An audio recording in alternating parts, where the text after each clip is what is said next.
tudo bem? Bem-vindos novamente a mais um vídeo. Hoje, seguindo essa nossa etapa de vídeos que eu tenho colocado toda semana, eu queria colocar hoje um tema muito legal e que gera dúvida em muita gente, né? Você já viu aquelas dúvidas? 100 calorias do açúcar é diferente das 100 calorias de uma maçã. Galera, a gente tem que partir do pressuposto do seguinte: caloria é uma medida de energia na forma de calor, por isso que chama caloria. Então, o que acontece? A caloria é uma medida de energia contida nas ligações químicas dos alimentos. Isso não tem contestação. Se nós formos analisar aí as composições desses alimentos, nós vamos ver que exatamente a quantidade de calorias vai ser a mesma, por exemplo. Né? Mas o que difere, então, as calorias é que quando nós ingerimos essas calorias, o nosso organismo, de forma distinta, trabalha com essas calorias advindas de diferentes alimentos de uma maneira muito complexa. Né? Um exemplo básico aí é que o nosso organismo ele gasta energia para metabolizar todos os alimentos. Ele gasta energia para digerir, absorver, transportar e estocar todos os macronutrientes. E uma pergunta para vocês: vocês acham que transportar, digerir, absorver, estocar carboidrato é igual do que proteína, que tem uma composição molecular totalmente diferente? É isso aí que a gente tem que ter em mente, né? Então hoje eu vou trazer alguns pontos para vocês para mostrar que caloria é igual a uma caloria, mas nem sempre. E quais são essas diferenças, em qual situação nosso organismo acaba modificando então a forma com que ele lida com essas calorias, ok? Vem comigo! Então a gente vai falar um pouquinho sobre as calorias sendo diferentes das calorias em algumas situações metabólicas específicas. Mas não é porque a caloria é diferente da caloria, é como o nosso corpo processa diferentes tipos de alimentos. Tá? Nós temos que entender que o nosso organismo é um sistema complexo e ele diverge de várias formas em como cada alimento estimula o nosso organismo. Então, para a gente falar um pouquinho disso, presta atenção. A gente fala sobre a CICO. O que é a CICO? CICO é um acrônimo, quer dizer calories in versus calories out. Ou seja, calorias que entram no nosso organismo versus as calorias que saem do nosso organismo. Basicamente, quando a gente fala disso, a gente tem que lembrar da primeira lei da termodinâmica, né? Que é o princípio da conservação de energia. Né? Energia não brota de lugar nenhum, não aparece do nada. Né? Eu preciso ingerir essa energia. E como o nosso corpo, né, lida com essa energia, que é diferente de pessoa para pessoa.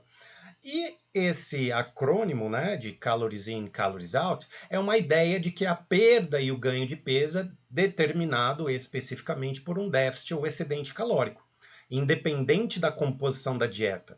Lógico, a gente tem que pensar em várias outras características e variáveis aí no processo, mas hoje eu queria falar com vocês especificamente sobre o que é as diferenças da mesma quantidade de calorias para alimentos diferentes. O que não é a CICO? Muita gente às vezes fala que isso é uma dieta, que contar calorias é uma dieta, né? Não é uma estratégia de perda de peso e também não é o oposto, né, desse modelo de obesidade chamado Carbohydrate Insulin Model. Né? Também não é o oposto disso. A gente pode falar sobre esse modelo aqui em outro vídeo para vocês, tá? Então, como eu falei para vocês, é importante lembrar da lei da termodinâmica, né? A lei da conservação de energia. A energia ela pode ser transformada e não vai brotar do nada, né, em nenhuma região do seu corpo. Ela tem que vir de algum lugar. Então, calorias são sempre calorias, mas nem sempre. Quando nem sempre?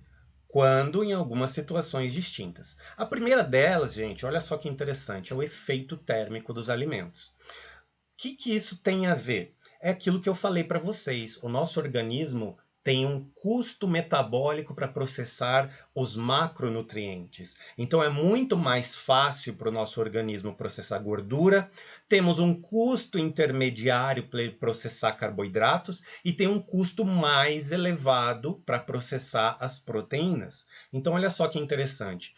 Presta atenção. Se eu estou comendo 100 calorias advindas estritamente de proteínas, por volta de 20 a 30 calorias serão consumidas nesse processo como um custo de metabolização desse nutriente. Olha só que interessante.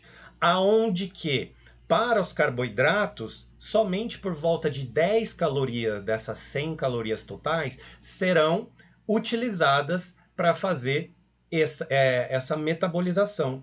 E para as gorduras, às vezes é zero e às vezes é 3%.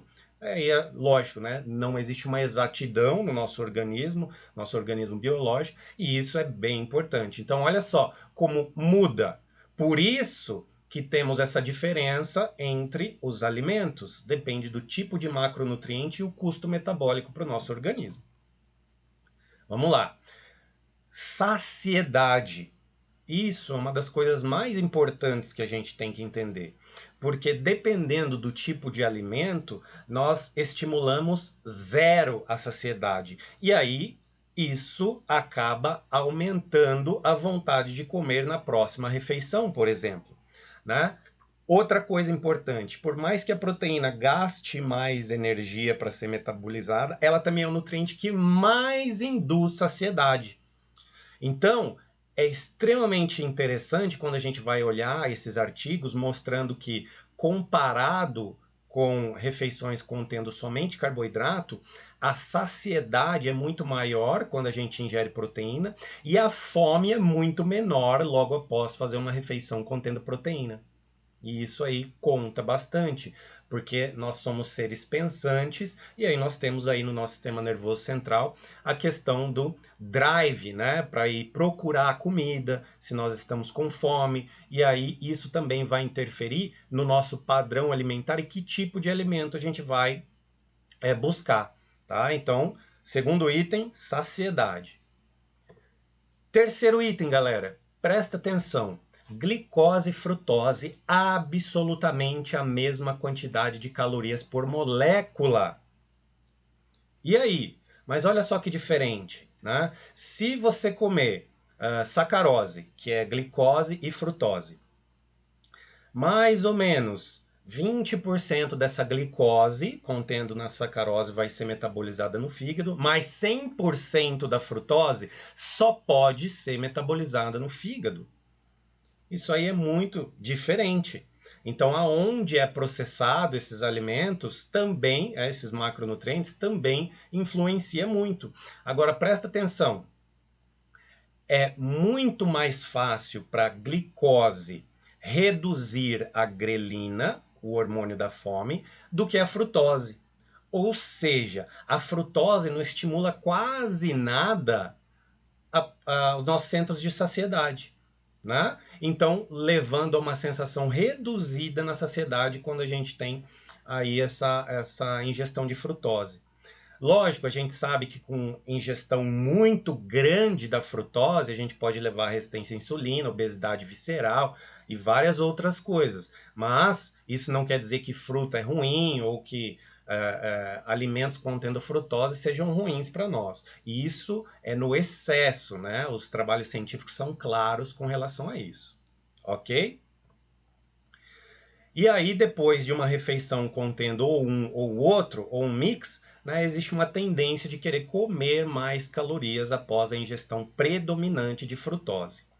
Agora, quando a gente fala de alimentos com índice glicêmico muito elevado, né? Lógico que esse índice glicêmico ele é variável de pessoa para pessoa, mas a gente sabe que muito elevado o índice glicêmico, a gente tem uma brusca redução na quantidade de glicose e isso leva então a um aumento então da busca por comida, né? A saciedade cai rapidamente e isso leva um aumento pela busca por mais alimentos, tá? Nós temos o índice de saciedade, né? É muito legal esse trabalho aqui, desde 1995 foi publicado então esse índice de saciedade. Então a gente sabe que quando nós misturamos alimentos proteicos com alimentos que contêm fibra, vai estimular muito mais a saciedade e diminuir a busca por alimentos e também a busca por alimentos palatáveis, né? Que é aqueles que elicitam uma resposta do nosso centro de recompensa, do nosso sistema nervoso central, ok? E aqui, essa é uma das coisas mais legais que eu já estudei, galera, falando sobre o custo de metabolização de alimentos ultraprocessados, que é menor do que alimentos in natura. Esse trabalho aqui é o clássico, a maioria das pessoas sempre cita esse trabalho. Olha só a diferença aqui no gráfico. O custo metabólico chega a quase 50% a menos do que um lanche in natura. Né? Era um pedaço de pão com queijo cheddar, né? E o outro era integral e o outro não, né? Era mais processado, industrializado. Então, o que vocês acham que acontece se a termogênese é reduzida quando eu ingiro alimentos ultraprocessados? Entre aspas, sobra mais energia para o meu corpo estocar, mas a mesma quantidade calórica de alimento foi ingerida. Então lembra lá do primeiro item da termogênese, né? O quanto o nosso corpo precisa gastar de energia para processar esses alimentos depois de ingeridos. Isso é fantástico, gente. Ótimo, é isso aí, galera. Beleza, galera? Eu espero que vocês tenham gostado do vídeo de hoje, tá? É um vídeo muito interessante, é muito importante a gente saber essas diferenças que nós temos com a ingestão de diferentes alimentos e como esses alimentos são processados pelo nosso organismo. Pra gente não sair falando bobeira, bobagem por aí, né? Então, é imprescindível nutricionista entender sobre esses aspectos bioquímicos e metabólicos e fisiológicos do nosso organismo. Tudo bem? Espero que vocês tenham gostado do vídeo de hoje. O vídeo foi mais curto hoje. Vou tentar fazer vídeos mais curtos para vocês, para não ficar muito grande, né, galera? Senão fica meio complicado da gente conseguir tirar um tempinho para assistir.